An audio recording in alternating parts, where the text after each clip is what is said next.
Hello everyone, how are you doing? Muraho neza, nizere ko mumeze neza aho muri Imana ikibarinze. This is Teacher Barnabe again and I'm very happy to welcome you to our YouTube channel. It has been so long, nongeye kuba ikaze kuri channel yacu hashigiye kinini cyane ariko ndizera ko mumeze neza kandi Imana ikibarinze. Today I have a good lesson for you. Uyu munsi mbafite isomo ryiza tugiye kwigana. Simple present tense. In simple present tense, we are going to practice how you can make affirmative sentences, negative sentences, and how you can ask questions using simple present tense. Uyu munsi rero bafite isomo ryiza aho tugiye kwigana uburyo wakora interuro zemeza muri simple present tense cyangwa se mu ndagi usanzwe, like ibintu ukora buri munsi. Simple present tense. Uburyo wabaza ibibazo ndetse n'uburyo wabisubiza ukoresheje simple present tense. This is our YouTube channel where we learn English. Go down, we will scroll and find more helpful video as beginner. Niba ubwa mbere ugeze ahangaha, you can go in our former videos ukareba video zagiye zibanza zishobora gufasha uburyo amenya uko wakoresha simple sentence, uko wasuhuza ndetse n'ibindi. Gusa niba ubwa mbere ngiye gusaba kugira ngo tugane akasomo kamwe konyine gusa, greeting, how you can greet people. If you want to learn English very well, you must start making practice. Practice making perfect. Like when someone say hello, how do you reply? Hello, muraho neza. You say hi, muraho neza. How are you doing? Umeze ute cyangwa se murakora gute? How are you doing? Umeze gute? How are you cyangwa se how are you umeze gute? Basubiza ngo I am doing well. Ndimo ndakora neza. I am doing well cyangwa se I'm fine. Meze neza. How are you? I am fine, thank you. And you? Meze neza. Nawe meze neza?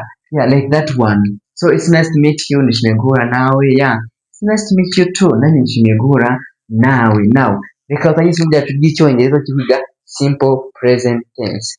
We are practicing simple present tense using affirmative, negative, and question sentences in one pro. Let's go. So uses of simple present tense. We use the simple present tense every day when we talk about what we do. For a simple present tense, we use tuvuga ibintu dukora, what we like, ibintu dukunda, or what happens regularly cyangwa ibintu bibaho buri gihe. So if you want to learn this tense well, ushaka kwiga ino tense neza, kumenya ukuntu wakora interuro zemeza, affirmative sentences, negative sentences, interuro zihakana ndetse n'uburyo wabaza ibibazo, questions, by using simple present tense, you will be able to speak English more naturally and with confidence. Urabasha kuvuga icyongereza neza ndetse n'uburyo wabaza ibibazo neza. So ndagira ngo uze kuri ino video from now until the end so that we can practice English together by using simple present tense. So urugero rwihuta, we use I wake up early in every morning. Mbyuka kare buri gitondo. Urumva ni ibintu ubaho buri gihe, things that happen is regular. Buri gitondo urabyuka. Hanyuma a quick reminder, we use s or es for he, she, and it. For example, dukoresha s cyangwa se es kuri he na she na it. Urugero, plays, he plays, she plays, it plays. He ikora ku muhungu, she igakora ku mukobwa, it igakora ku kintu cyangwa inyamaswa. Hanyuma twongeraho s yo verb yerwa na consonant cyangwa se n'ingombajwi, twongeraho es kuri verb yerwa n'inyajwi. For example, verb to go. Verb to go, it is ended by a vowel, that's why we add es. Tukavuga he goes, she goes, it goes. Hanyuma use do or does not, do not or does not for negatives. Turimo turahakana dukoresha do not or does not. Dukoresha do not kuri I, we, you, and they. Hanyuma tugakoresha does not kuri he na she na it. Hanyuma iyo turimo turabaza ibibazo rero, use do or does at the beginning for questions. We must start by do or does when we are asking questions using simple present tense. Do and does. Does kora kuri he na she and it. Kuzindi subject tudukoresha do. Now let's start our practice. Practice makes perfect. Verb number 1 ni verb to eat. ivuga kurya, verb to eat. Sorry. It is here, verb to eat, ivuga kurya. So she eats rice every day. Arya umuceri buri munsi. We, I ivuga njyewe, you ikavuga wowe, he ikavuga wewe w'umuhungu, she ikavuga wewe w'umukobwa, it ikavuga igakora ku kintu cyangwa inyamaswa. We ikavuga twebwe, hanyuma they ikavuga bo batari aha ngaha ariko benshi. Hanyuma she eats rice every day. I think you know the reason why we added this s. It is because it is on she and we add s on the verbs that are ended by consonants. Tugiye guhakana rero ntago arya umuceri buri munsi. Ino she ikora ku mukobwa twanayisimbuye twavuga ngo Teta eats rice every day. Teta arya umuceri buri munsi. Yes. Now, here for forming negative questions, we say she doesn't eat rice every day. Ntabwo arya umuceri buri munsi. She doesn't eat rice every day. Ntabwo tuvuga ngo she do not. We say she doesn't eat rice every day, or she does not eat rice every day. Ntabanje kubaza se urya umuceri buri munsi. Tugiye kubaza uyu ni umukobwa. Ese urya umuceri buri munsi? Arya umuceri buri munsi? Does she eat rice every day? Dushobora gusubiza bavuga ngo does Teta eat rice every day? Ese Teta arya umuceri buri munsi? Wow. Turavuga ngo yes she does, or no she doesn't. Wow, I think we are learning together English. Now, let's go on the second verb, which is verb to work. Verb to work ivuga gukora.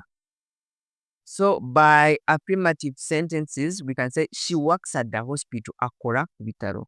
She works at the hospital. Tugiye kuvuga ngo ntago akora ku bitaro, tugiye guhakana tuvuga ngo she doesn't work at the hospital.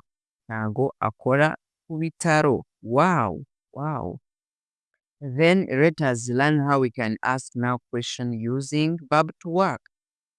Ujya kubaza se akora ku bitaro. Does she work at the hospital? Ese akora ku bitaro? Bavuga ngo yes she does, yego akorayo, cyangwa no she doesn't, ntabwo akorayo. So she doesn't work. Does she work at the hospital? Does Teta work at the hospital? Ese akorera ku bitaro? Bavuga ngo yes she does, or no she doesn't. Wow. Let's jump in our next verb. Verb to play ivuga gukina. Hanyuma ino play yindi ivuga gusenga. Verb to play with R ivuga gukina, hanyuma R hano ivuga gusenga. Good. Now, they play football every week. They ivuga ikora kuri bo batari aha ngaha.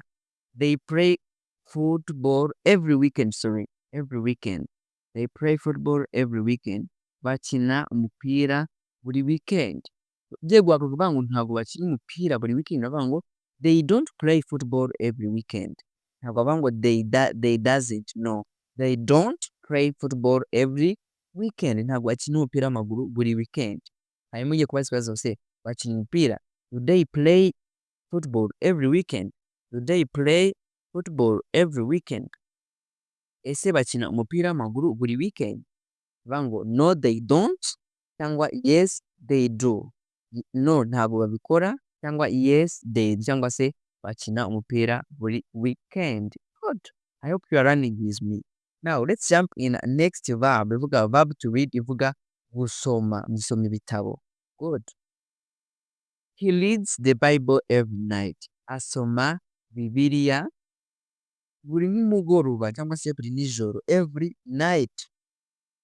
So he reads the Bible every night. Kongeho ino s kuko ari kuri he. He ikora ku muhungu. Hano tushobora gusimuzamo n'izina ry'umuhungu kuvuga ngo Barnabe reads the Bible every night. Read the Bible every night. Tugiye duhakana tuvuge ngo ntago asoma Bibiliya buri joro. Tukavuga ngo he doesn't read the Bible every night. Doesn't ikora kuri he na she na it. I hope ko mamaze no kumenyera. He doesn't read the Bible every night. Ntabwo ajya asoma Bibiliya buri nijoro. Tugiye kubaza ngo ese asoma Bibiliya buri nijoro, tukavuga ngo Does he read the Bible every night? Ese asoma Bibiliya buri nijoro? Does he read the Bible? Does he read Bible every night? Ese asoma Bibiliya buri nijoro? Does Barnabe, ushobora no gusimbuzamo izina ry'umuntu hano kuri he. Does Barnabe read the Bible every night? Baravuga ngo yes he does, yego bikora, cyangwa se no he doesn't. Wow. Let's jump in and next verb, which is also the last verb. Wow. I hope you are running with me. Verb to go bivuga kujya ahantu. We are going to practice this verb to go in affirmative, negative, and how to ask question using this verb to go. We ivuga twebwe. We go to school every week. Tujya ku ishuri buri cyumweru. We go to school every week.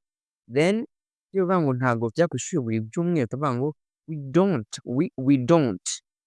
Don't ikora kuri I, you, we na they. We don't go to school every day. Ntabwo tujya ku ishuri, I mean every week, buri cyumweru. Nabanje kubaza ikibazo, ese bajya ku ishuri buri cyumweru? Ntabwo tujya ku ishuri buri cyumweru. Do we go to school every week? Do we go to school every week? Ese tujya ku ishuri buri cyumweru?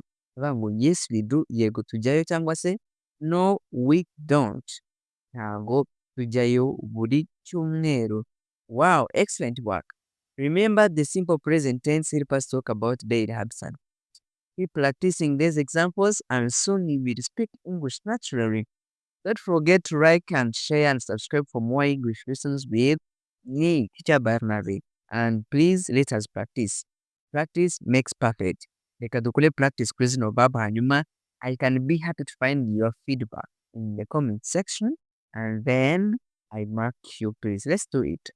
Let's try to make your own sentences using this verb in affirmative, negative, or question sentences.